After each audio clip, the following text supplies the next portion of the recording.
Are you ready to try your hand at placing your very first stock trade? Then check out our free guide, 10 Steps to Choosing Your First Stock to Trade, the Ultimate Beginner's Guide. In this free download, you'll learn how to choose the right kinds of stocks and how to find them, know when to buy your stocks and when to sell them, and you'll learn how to take your very first steps to becoming a stock trader and much more. Grab your free guide now by going to TRADEway.com/guide. That's TRADEway.com/guide.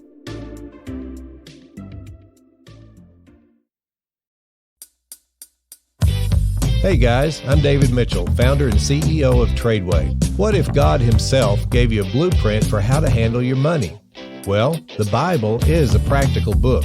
Let's dive in and see what it has to say about wealth, about risk, about leverage, and about investing, and uncover how trading in the stock market can be a powerful tool for moving towards your biggest goals. We're so happy you're here. This is The Word on Investing.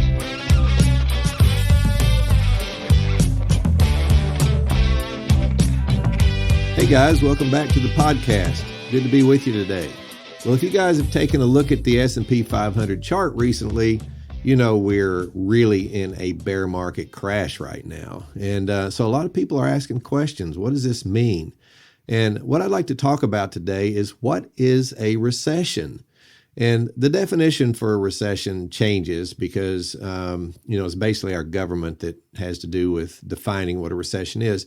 And the government, together with Wall Street, none of them really want us to ever be in a recession. They never want us to think we're in one. And basically, it takes them forever to admit that we're in a recession. So from time to time, they change the definition of what is a recession. Well, used to, for most of my life, I remember it would be defined as maybe 2 quarters in a row where the GDP, the gross domestic product, drops for 2 quarters in a row. And then on top of that, maybe about a 20% drop in the stock market, which used to be defined by the Dow. And then more recently, probably the last 10 years at least, it's defined by the S&P 500 index. So, when you look at that right now, we don't have 2 quarters of a drop in the GDP. But what's interesting about that is the more modern definition for recession doesn't even include that. So now they say that 2 consecutive quarters of decline in real GDP are not how it's defined anymore. The NBER, which is the National Bureau of Economic Research, defines a recession as a significant decline in economic activity spread across the economy lasting more than a few months, normally visible in real GDP, real income, employment, industrial production, and wholesale and or retail sales. That's their current definition. And you can kind of see it's a lot broader, less specific definition. So now that means they can sort of define it when they want to. So it's not as specific as it used to be. But anyway, we'll look at these factors and just kind of see what we think. So let's look at the things they named. First of all, GDP, gross domestic product. Well, if you look at the fourth quarter of 2021, it was a positive 6.9%. Basically, that measures the growth of our economy. But now if you look at the first quarter of 2022, it is a minus 1.4%. That's a big difference. And what's interesting is so now we officially have 1 quarter of negative GDP growth. And the old definition of recession, if you remember, said 2 quarters like that. So now they don't require 2 quarters anymore. They just say a sufficient amount of time of negative GDP growth. So I don't know. We've certainly got 1 quarter where we had a minus number there on the growth of the U.S. economy. So when you look at the Bureau of Economic Analysis, who post those numbers, here is why they said it happened. They said in the first quarter, there was a resurgence of COVID-19 cases from the Omicron variant. They didn't say this, but I will add it. In China is where this took place, and it created a supply chain problem that we already had, but it just made it even worse right when it was getting better. It made it way worse. And then they continued, and decreases in government pandemic assistance payments in the U.S. And I'll add this, along with the Fed raising interest rates due to rising inflation. Now, if you look at those things, that's basically what they're saying caused the negative GDP growth in the first quarter of this year.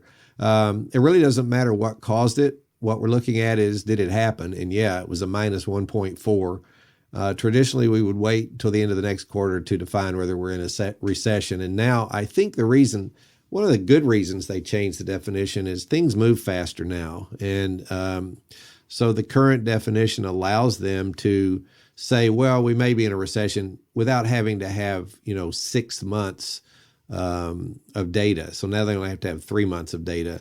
And there may be other things that would cause them to define that this is a recession. They're not doing that yet. No one out there that I can find in the government or most traditional Wall Street companies are saying, well, we might still have a soft landing with the Fed trying to, raise the interest rates. That's never happened in my lifetime. Every time the Fed raises the interest rates because of inflation, it creates a market crash.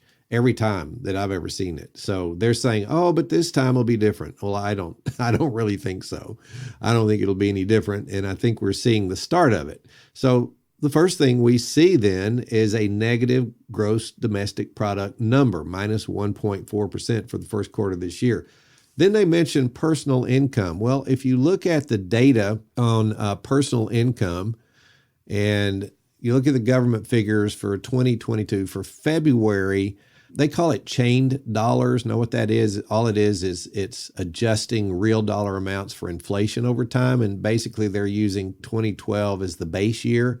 And if you look at it that way, it makes it where we're comparing apples and apples. Dollars were worth more, 5 years ago than they are now. So it's making that adjustment. So basically, if you look at 2022 and just look at February, the chain dollars were 0.1.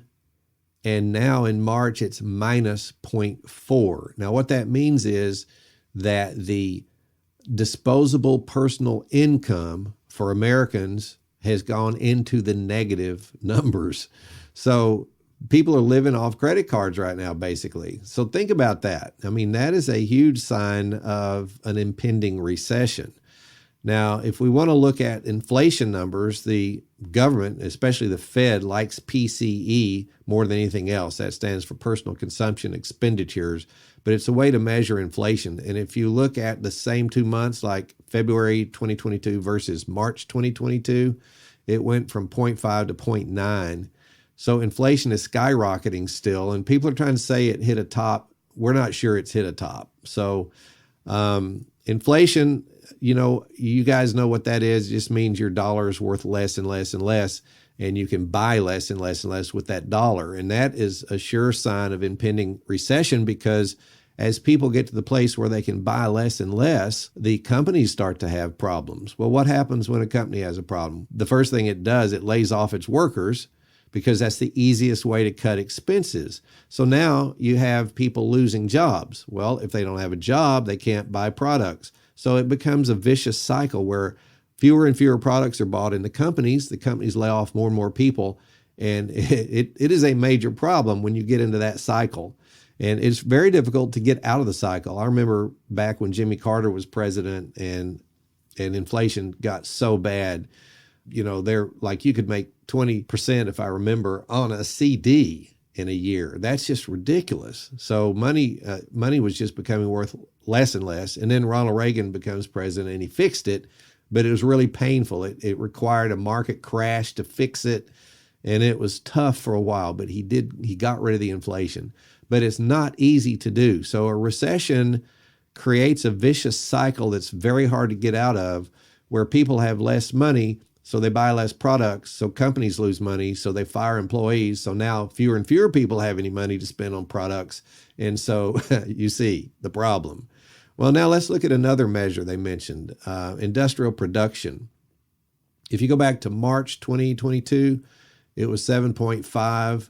Now it's 6.4. So industrial production is moving down. That's not the direction that we want to see it move. And then if we look at retail sales, you go back to January 2022, it was 2.7.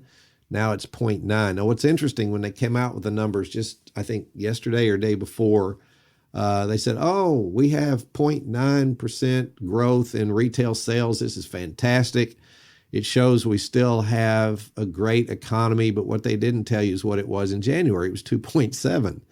You see, so that is, listen, people can do anything with statistics, can't they? But Wall Street does not want you to think you're about to go into a recession. Neither does the government.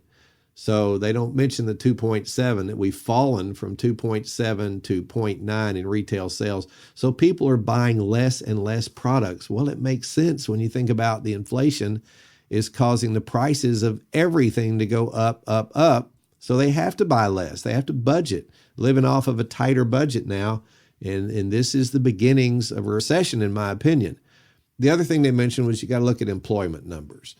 If you look at March of 2022, employment was 60.1%. Now it's 60%. And you say, well, that's a really tiny change. Yeah, but it's moving in the wrong direction.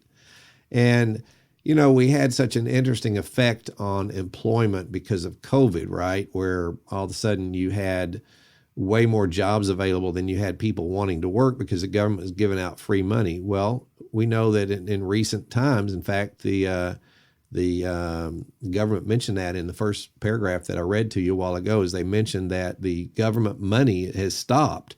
They're not giving out COVID money to anybody. And so now people don't have a free check from the government to spend on products anymore. And they're using their credit cards, but that can't last forever because they'll run those up. And then what are they going to do? We're going to see this cycle begin where they buy less and less products. The companies have to lay off people. Now people don't have a job, so they have less and less money, and they buy fewer and fewer products. So companies lay off more and more people, and then companies start going out of business. And boy, you know, I tell you the feeling that I always remember, because I've lived through quite a few recessions in my lifetime, is I'll drive by a car lot and think, wow, they're never going to sell a car again. They'll never sell another new car forever. And you get that feeling, and it feels real.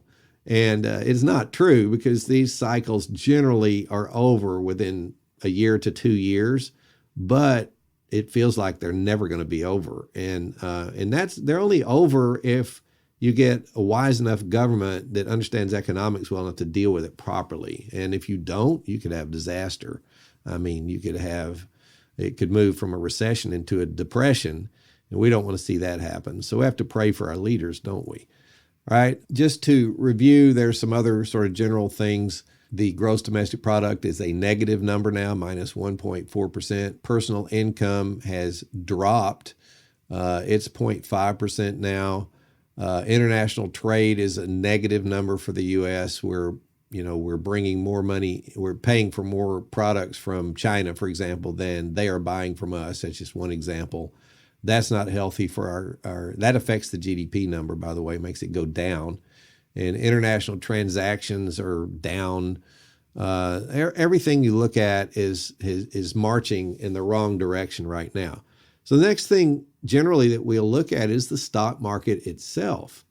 And if you look at the S&P 500, which is my favorite index to use to represent the entire market, on February 24th, 2022, we had sort of the most recent high in the stock market, and it was 4,818. And if you look at it yesterday, it was 3,810. That is a 20.93% drop. And what was the government's old definition for recession? Was a 20%, a little bit more than 20% drop in the stock market, together with 2 consecutive quarters of negative GDP. So we've got the 20% drop in the stock market as of yesterday. We have 1 quarter of negative GDP, and we got all those other bad numbers we just looked at. So that's kind of interesting. So that's the first thing you look at in the stock market is the index, the S&P. It has dropped more than 20% just since February of this year. And then I like to go out and look at some individual stocks in different industry groups. Like let's take some, you'll recognize John Deere. You know, think about that. It's a pretty good representation of the economy worldwide because they are an international company. They sell farm equipment, road working equipment, all kinds of different big equipment items that are used a lot when economies are growing. Well, their stock on April the 20th was $444 per share. And as of yesterday, it's $313 per share. That's a $131 per share drop in the value of that company. So Think about this. If you don't have your own education in Wall Street, like you don't know how all this works yet, so you're letting other people do it for you, your financial advisor most likely has left your money in till today, till yesterday. They probably have you in the stock market, and what kind of companies do they buy? John Deere, companies like that. So they're suffering $100 plus drops per share and leaving your money in the market in your 401k or your IRA, whoever's managing that for you. So you got to really think about that. And we're going to give you a solution for that here towards the end of the show today. But just think about that, because John Deere is in most of these mutual funds and even ETFs. Many of the ETFs, it's included as one of the stocks in there, and it's dropped 131 points in 1 month. Costco, think about that. One of the greatest companies out there that you think would do fantastic in a recession because it's more closer to a wholesale price for food and all the other items than other stores. And yet, if you go back 1 month ago, it was $603 per share today, or yesterday, on Friday yesterday. That would have been Friday, May 20th for you guys that may be listening to this out in the future, Friday, May 20th, 2022. It has dropped to $416 per share. That's $187 per share drop in value. Now, just to put that in perspective, if a person owned, 1,000 shares of Costco, they would have lost $187,000 in 1 month. Now, I know most of you guys aren't going to own that much of one stock that costs that much, but a lot of your money is in mutual funds that own Costco. So it is affecting you whether you think it is or not. You say, well, I'm not in the stock market. Well, if you got a retirement account, you're in the stock market and you're trusting other people to manage that for you. And let me tell you what most of those other people are doing. They're leaving your money in because they don't want to put it in cash. They're afraid you'll ask for it. So they're leaving it in the market and suffering these losses with your hard-earned money. Here's another one, Google. I mean, most of your financial managers out there probably have you in Google. And if you go back a month ago, it was worth $2,564 per share. Yesterday, it was worth $2,186. So that is a $378 per share drop in Google in 1 month. Tesla, how many of you like that company, right? Everybody's looking at that company. A month ago, it was $977 a share. Yesterday, it was $664. That's a $313 drop in that one company in 1 month. So you can see that the stock market, having fallen more than 20% since February, plus all of these individual stocks, you look at some of the greatest companies in the world. What happens is if you look at the S&P index as the ocean, and these fantastic companies are like huge, beautiful ships floating on the sea. And then all of a sudden the sea level is dropping. Well, all the ships go down with that. And that's what's happening. And that is what happens at the beginning of a recession. So I think just with this brief overview, you can kind of see what I'm thinking. I think we're in one. And I know no one's admitting it yet out there. So that's okay. They don't like to admit it. They're hoping for what they call a soft landing. What I'm hoping to do is educate people to figure out what to do in a time like this. So what can you do? What if you say, well, here I am, and I've already been affected by all these things and didn't have the skill sets, so what do I do now? Well, the first thing you can do is gain the skill sets. If you could learn how short-term trading works versus long-term investing, that's one of the things TRADEway is so great at teaching. We've done it for years and years and years. And so you can go out to TRADEway.com and check out all the different systems we have for learning how to do short-term trading. Because when you learn that, you can take a percentage of your money, maybe a small percentage, say 10 to 20% of your total money in the whole world, and you can learn to trade with it. And you can learn techniques such as buying puts where you make money when the market is tanking. Now, think about that. Your neighbor thinks that this is the worst thing ever. We're starting into a recession. The market's down 20%. I'm losing money, and boy, this is bad. But a lot of TRADEway students are sitting there thinking, well, there's no such thing as a bad market. It's just a down market. So we switch and we buy puts, and we have the potential to make money. And so that's the difference, is when you learn the skill sets. Even the Bible says that knowledge is better than gold, right? So when you learn skill sets, it enables you to turn what looks like lemons into lemonade. And so you can learn how to make money on the way down. And that's what you need to either be in cash or in puts in times like this. And so the second thing you can do is get your retirement money, the other 80% of your money, in a fund that protects it from huge downturns, like TRADEway's AMPT, A-M-P-T. That is our retirement fund where we help people with their retirement money. And you can go out to TRADEway.com and check that out as well. But AMPT has a remarkable track record on going to cash before major downturns happen.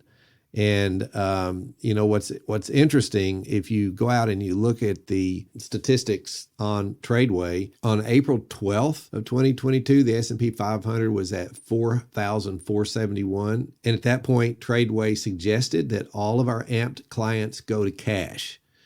And as of yesterday, the S&P was at 3810. That is a 661-point drop, and TRADEway AMP clients were in cash, which means they weren't losing money while the stock market was dropping, tanking. And maybe their neighbors were, because if financial advisors left your money in, you're losing money big time. 661-point drop, and TRADEway AMP clients were in cash. And you can go back and study the archives since AMPT began as a division of TRADEway.